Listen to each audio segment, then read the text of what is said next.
자, 오늘은 새 하늘과 새 땅이라는 제목으로 말씀을 드리겠습니다. 우리 계시록 21장에 있는 말씀 한번 보실까요?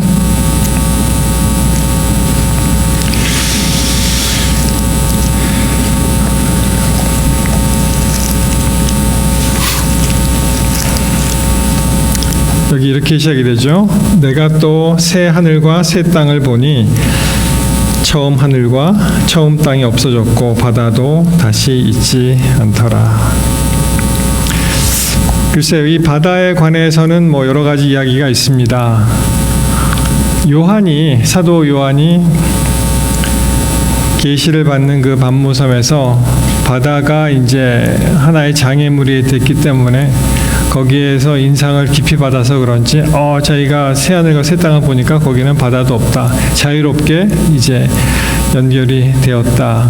갈 수 있다. 그런 의미로 쓰여지지 않았나 그렇게 싶습니다. 아무튼 우리가 새 하늘과 새 땅을 바라보면서 또 이 세상을 살아가고 있습니다.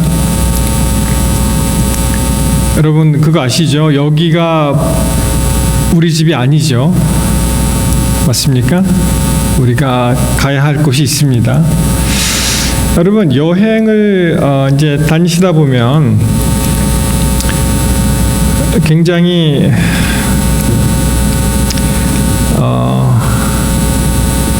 좋은 점이 많이 있죠. 많이 있는데 그 중에 하나는 다시 집으로 올 수 있다는, 다시 자기가 갈 집이 있다는 것입니다. 여러분 다 여행 좋아하시죠? 여행은 좋은 것이지만 그것이 정말 좋은 것은 다시 여행을 끝나고 자기가 집에 올 수 있다는 것입니다. 물어봤어요. 사람들이 여행지로 가장 좋은 데가 어디입니까? 라고 이제 물어봤습니다. 혹시 제일 가고 싶으신 곳이 있으십니까, 여러분들?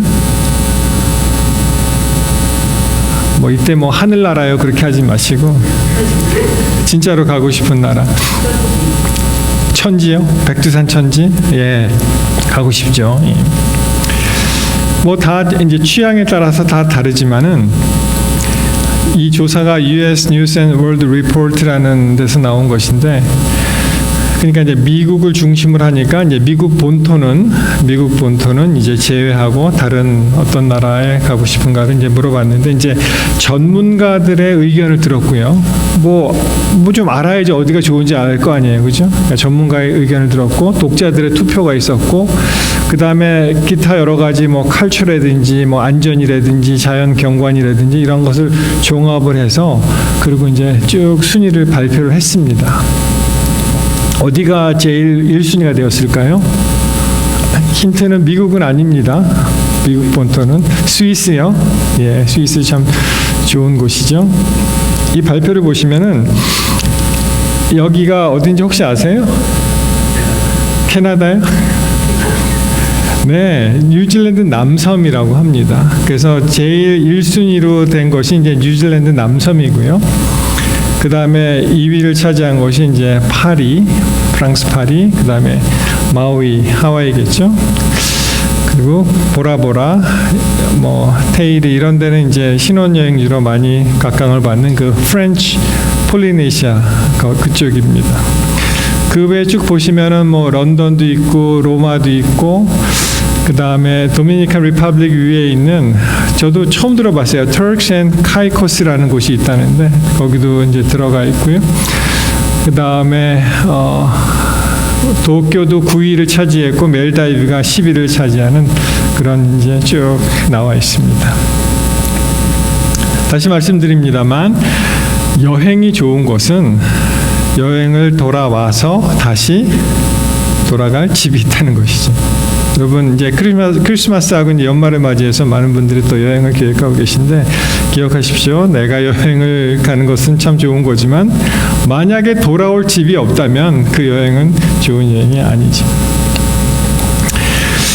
자, 몇 년 전에 이런 얘기가 있었습니다. 화성에 갈 사람을 모집을 했어요. 그런데 티켓은 원웨이 티켓이었습니다. 가서 거기 살으라는 거예요. 죽을 때까지. 여러분 가시겠습니까? 생각해 보셔야 돼요. 한 10년 전에 2013년을 기억하는데 네덜란드인지 하여튼 그쪽에 있는 회사가 이제 인원을 모집을 했습니다.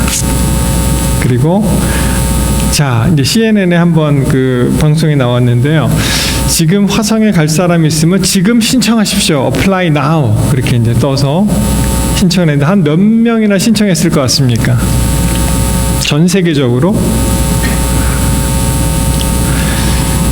20만 명이 신청을 했대요. 나가고 싶다. 거기서 한 2,317명인가 하여튼 그 정도를 추리고 또 추려서 100명을 뽑았습니다. 100명을. 남자가 50명, 여자가 50명. 어떤 여성분은 자기가 화성에서 제일 먼저 아기 엄마가 되고 싶다라는 사람도 있었고요. 가면은 못 돌아옵니다. 거기서 이제 죽을 때까지 살아야 되는데 그 사람들이 2013년에 이제 모집을 해서 프로젝트 한 것이 2023년에 화성에 가겠다는 것이었어요. 2023년이면 언제죠? 바로 내년. 여러분 이 프로젝트가 어떻게 됐을까요? 근데 내년에 사람이 갈 수 있을까요? 화성에? 2019년에 이 회사가 망했어요. 뱅크럽트 돼갖고 무산이 됐습니다. 여러분 이 화성은 사실 우리가 인간이 달에 가는 것도 뭐 상당히 어려운 일이었지만 화성은 사실 더 어렵습니다. 왜냐하면은 키로수로 한 5,600만 킬로미터 정도가 떨어져 있대요, 지구랑.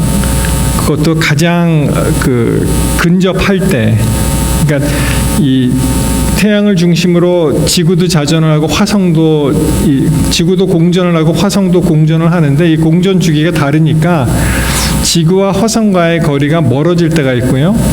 그리고 가까울 때가 있는데 가까울 때 가야지 쉽게 갈 수 있습니다. 그렇죠? 뭐 연료라든지 뭐 에너지라든지 여러 가지를 해서 근데 그 가장 가까이 올 수 있는 그런 것이 그렇게 많지 않고 한 2년, 한 2개월 정도의 주기로 온다는 거예요. 그러니까 그때를 놓치면 그러면은 또 2년을 기다려야 됩니다. 그러니까 화성이 달 가는 것보다 상당히 어렵죠.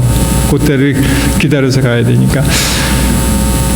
현재 그 화성 탐사선으로 많이 보냈는데 그 중에 평균적으로 한 6개월이 걸린다고 했어요. 다른 정보를 찾아보면은 가장 지구와 화성이 근접했을 때 그냥 계산을 해보면은 39일이면 간대요, 화성까지. 근데 화성 탐사선을 보낸 것은 평균 한 6개월이 소모되었다. 그런 이야기가 있습니다. 여러분, 제가 지난번에 이제 한국을 방문했을 때 별색 꽃돌이라는 자연 탐사관을 방문하게 되었는데 밤에 거기 이제 좋은 망원경이 있습니다. 여러분이 밤 하늘에 달 제외하고 어느 별, 그러니까 어떤 물체가 가장 빛난다고 생각을 하세요? 뭐 달이 제일 밝습니다. 그것을 갖다가 이제 직녀성 기준으로 이제 설명을 하는데 그것을 1등성이라고 하더라고요. 0등성인가 1등성으로 하고 더 밝은 별은 마이너스 2.5등성이 있었습니다. 어느 물체가 가장 빛났을 거예요? 그날. 보통 달이 아니면은 금성으로 생각을 하시죠. 금성은 근데 이제 해 뜰 때하고 해질 때 살짝 비치기 때문에 그냥 한밤중에 금성은 볼 수 없었고 놀랍게도 목성이었습니다. 목성. 이 태양계에서 가장 밝게 빛나는 가장 큰 그 위성이 아니고 뭐죠, 이게? 행성. 그것이 목성인데 한 마이너스 2.5등성으로 굉장히 밝게 빛난다고 합니다. 그래서 실제로 망원경으로 봤는데요. 목성 여러분들 이 인터넷이나 사진을 보시면 이 대적점이라 그래서 목성이 크게 있고 눈이 하나 있잖아요. 눈. 근데 그 대적점은 그날은 이게 이렇게 도니까 그날은 볼 수가 없었는데 그 대신 이 좌우로 연결되는 그 줄무늬가 선명하게 보였고 그 다음에 그날은 또 흥미롭게도 토성도 같이 볼 수가 있었습니다. 토성. 여러분, 토성은 뭘로 유명합니까? 다른 그 행성하고 비교해서 토성에 뭐가 있어요? 고리가 있죠. 고리. 맨날 책에서 보던 그 고리를 망원경을 통해서 진짜 보이더라고요. 그 고리가. 예, 그래서 참 신비한 경험을 했었습니다. 여러분이 초기 문집이라는 책에 보시면 화이트 부인이 이제 계시를 받은 그 초기 계시가 이제 많이 나오는데 굉장히 흥미로운 그런 장면이 많이 있습니다. 여기 보시면 화이트 부인이 이제 다른 계시를 통해서 다른 행성을 방문한 이야기가 나옵니다. 자, 한번 보겠습니다. 거룩한 도성의 모든 것이 질서 있고 조화를 이루고 있었다. 지구를 방문할 명령을 받은 모든 천사들은 금 카드를 가지고 있었는데 그들이 드나들 때마다 도성의 문 곁에 서 있는 천사들에게 그것을 제시하였다. 지구로 오는 천사들은 그 금 카드가 마치 무슨 패스포트 같은 게 있어서 그걸 제시했다는 거예요. 주님께서는 나에게 또 다른 세상을 구경시켜 주셨다. 나에게 날개가 주어졌고 한 천사가 나를 그 도성으로부터 밝고 영광스러운 세계로 안내했다. 여러분 신나지 않습니까? 화이트 부인이 계시를 통해서 이제 우주를 여행하는 장면이 나오는데 거기서 누구를 만났다고 되어 있습니까? 거기서 지구를 떠난 에녹을 만난 그런 장면이 있죠. 그 후에 나는 달이 7개가 뜨는 세계로 옮겨졌다. 지구는 달이 하나밖에 없죠. 어떤 행성에는 달이 이제 7개가 뜨는 행성으로 옮겨졌는데 거기서 나는 옛날에 승천한 에녹을 만났다. 나는 그에게 지상에서 바로 이곳으로 옮겨왔느냐고 물었더니 그는 아니요. 내 집은 도성이고 이곳은 방문차 왔지요. 라고 대답하였다. 그는 마치 자기 집같이 그것을 돌아다녔다. 나는 수행하는 천사에게 나를 그 속에 남아있게 해달라고 간청하였다. 거기가 너무 좋은 거예요. 너무 영광스럽고 환하고 그래서 뭐라고 했습니까? 내가 여기 계속 살겠습니다. 라고 간청을 했더니 이 어두운 세상으로 돌아올 것을 생각하니 나는 견딜 수가 없었다. 그때 그 천사는 너는 돌아가야 한다. 만일 내가 신실히 행하면 14만 4천인과 함께 모든 세계들을 방문하면서 하나님께서 창조하신 것들을 구경할 특권을 드릴 것이다. 라고 말해 주었다. 화이트 부인이 지구로 돌아왔는데 이게 너무너무 어두컴컴한 거예요. 그 밝은 영광의 그 장소에서 떠나고 싶지 않았지만 그분이 할 일이 아직 남아 있었기 때문에 그것을 허락하지 않고 다시 지구로 돌아오게 되었습니다.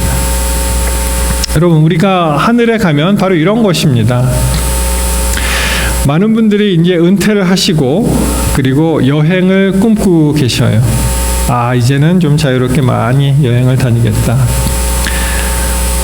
그런데 여러분 잘 한번 계산해 보세요. 그 시간이 별로 남아있지 않습니다. 나중에 시간도 있고 돈도 있고 여러 가지가 넉넉할지라도 나중에는 몸이 안 따라준다 그래요. 젊었을 때는 돈도 없고 몸은 튼튼한데 시간도 없고 일하느라고 그렇고 이게 굉장히 이제 딜레마죠. 제가 전에 있었던 교회에서 어떤 분이 그런 얘기를 했습니다. 한동안 자기가 여행을 좀 많이 다니겠다고 생각을 했었는데 생각해 보니까 이 얘기를 이제 하는 거예요. 내가 하늘에 가면 정말 온 우주를 돌아다닐 텐데 혹시 여기서 여행은 좋은 것이지만은 만약 못하게 되더라도 괜찮다 하는 것입니다. 왜냐하면은 그런 좋은 일이 많이 있기 때문에. 자. 하늘에 가면은 또 할 게 있죠. 뭘 하시겠습니까? 우리가 막연히 예수님 믿고 하늘에 간다라고 생각하는데 거기서 뭐 하는지에 대해서는 별로 생각을 못 하고 있어요. 거기서 뭐 할 것인가? 그냥 하늘에 가면 좋지. 예수님하고 평생 같이 산다라고 하지만 이사야 62장 22절의 말씀을 보면은 나 여호와가 말하노라. 나의 지을 새 하늘과 새 땅이 내 앞에 항상 있을 것 같이 너희 자손과 너의 이름이 항상 있으리라. 여호와가 말하노라. 매 월삭과 매 안식일에 모든 혈육이 이르러 내 앞에 경배하리라. 하나 분명한 것은 정기적으로 주기적으로 하나님께 드리는 예배가 있다는 것입니다. 그래서 우리가 이 땅에서 어떠한 하나님께 대한 찬양과 예배가 생활화되지 않고 자기 것이 되지 않으면은 어쩌면 그런 생각 한번 해봅니다. 어쩌면 만약에 예배가 그렇게 어려운 분들은 하늘은 굉장히 어려울 수가 있겠구나라는 생각을 해보게 되었습니다. 왜냐하면은 그게 고역이 될 거 아니에요. 그렇죠? 우리가 하나님께 예배하고 기쁨으로 교회를 찾고 영적인 교제를 나눈 사람들만이 하늘은 진정한 하늘이 될 것이라고 생각을 합니다. 어쩌면 하나님께서 그러한 그 예배가 힘든, 예배가 지겨운, 예배가 안 맞는 사람들을 하늘에 불러들이신다면 그것은 그들에게 어떻게 보면은 더 고역이 되기 때문에 어쩌면은 안 오는 것이 나을 수도 있다고 생각하실지도 모르겠어요. 요점은 무엇이냐면은 우리가 정말 진지하게 예배에 참석하고 하나님께 경배하고 또 이러한 찬미의 제사나 이런 것이 익숙한 사람들만이 하늘에 갈 수 있겠다라고 생각을 한 것입니다. 여기서 훈련이 안 돼 있으면 그러면 하늘은 그들에게는 하늘이 안 될 것입니다.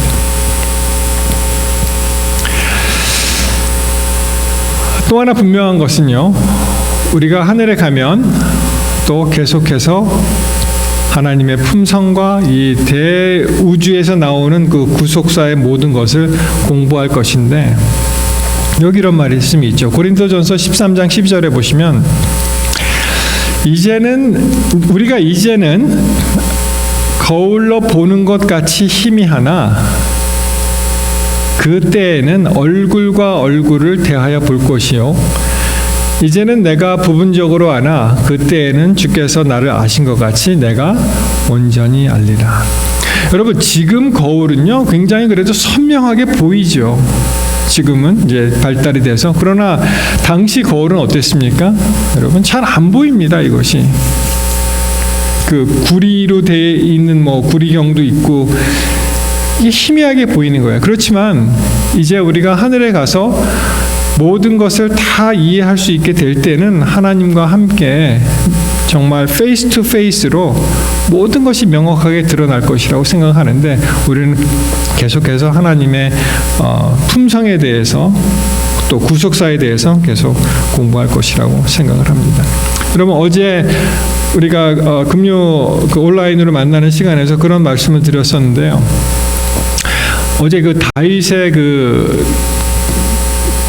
부끄러운 그런 장면을 공부하는 그 부조화서 71장을 공부했는데, 보통 많은 사람들이 다윗의 그 회개, 다윗의 과오 거기에 대해서 이제 생각을 하지만 거기 이제 조연으로 나타나는 사람들이 있잖아요.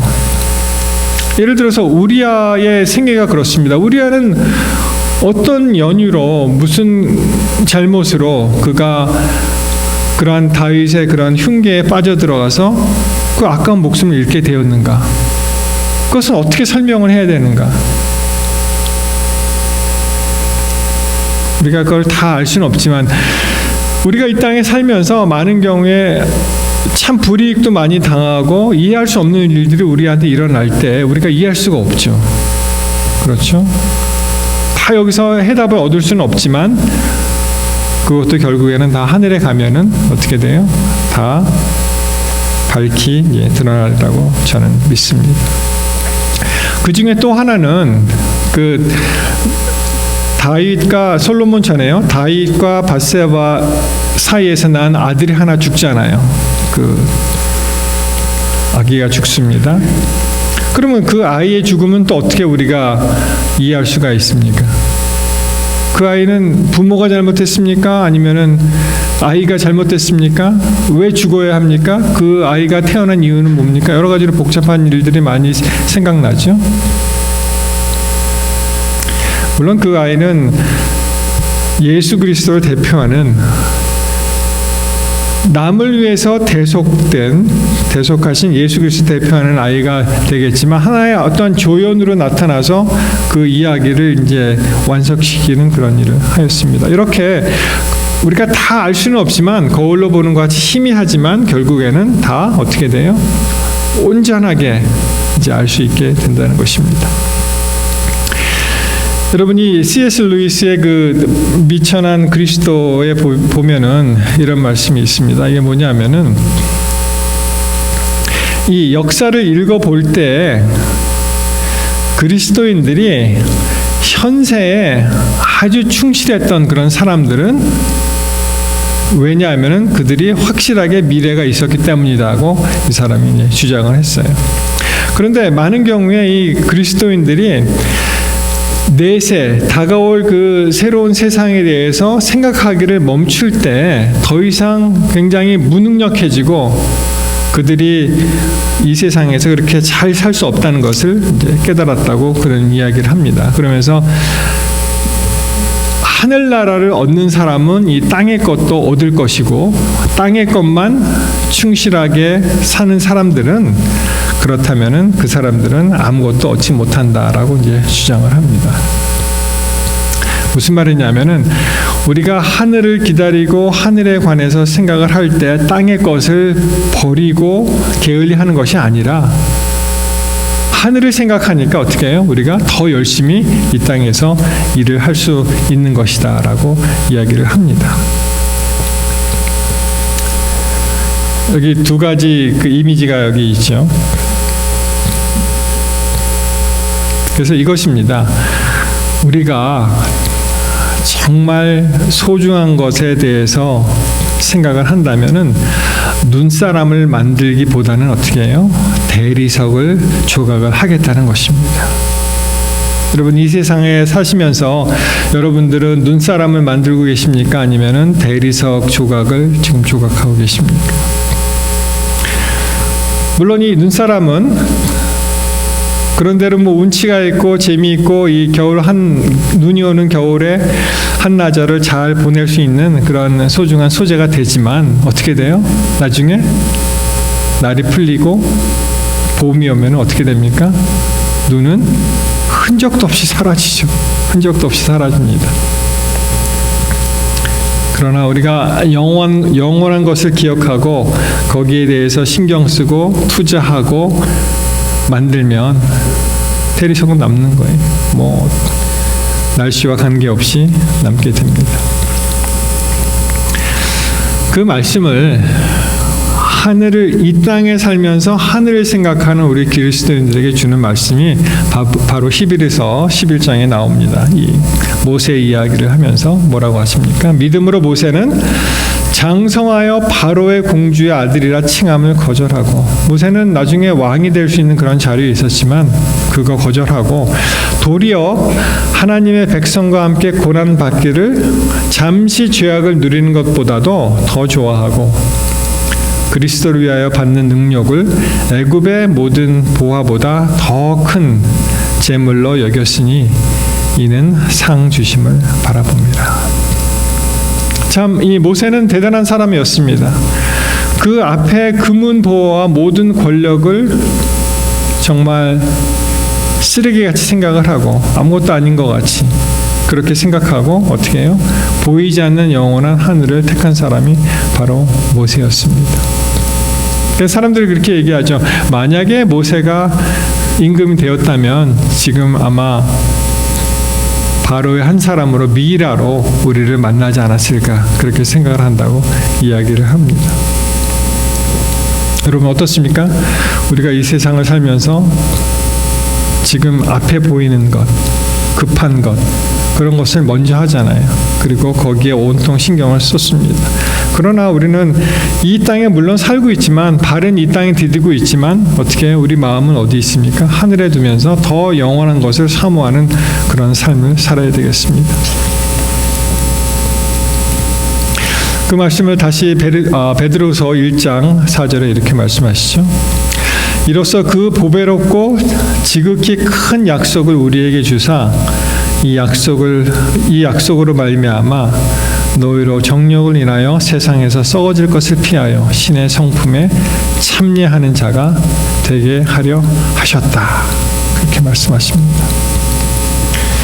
이 땅에 있는 모든 것은 다 썩어지고 없어지고 부질없이 다 소멸될 것입니다. 그러나 우리가 우리의 마음을 하나님께 두고 하늘에 둔다면 영원한 상급을 우리는 받게 될 것입니다. 성도 여러분, 우리가 이 땅에 살면서 물론 이 땅에서 열심히 잘 살아야 되겠죠. 그렇지만 이 땅이 마지막이 아니라 항상 하늘이 있다는 것을 기억하게 되시를 이 시간 간절히 바랍니다. 우리가 이제 여행을 하기 위해서는 준비를 하잖아요. 여행은 3번 간다 그래요. 하나는 사전에 여행 갈 곳을 정하고 공부하고 다 계획을 짜는 거. 그래서 여행을 1번 가고요. 그 다음에 실제로 여행을 갑니다. 뭐 유럽이든 한국이든 실제로 여행을 가서 거기서 여행을 하고 그 다음에 돌아와서 1번을 더 가는데 그것이 뭐냐면은 기록에 남기는 거라 그래요.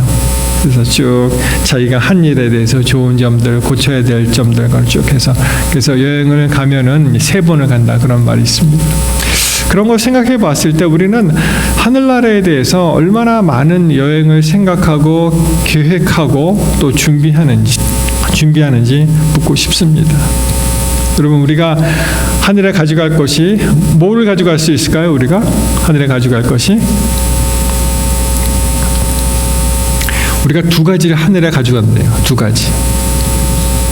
그걸 이제 2C라 그래갖고 하나는 convert, 우리가 사람들을 구원한, 영혼 구원한 이 회심하는 자들을 가져가고요.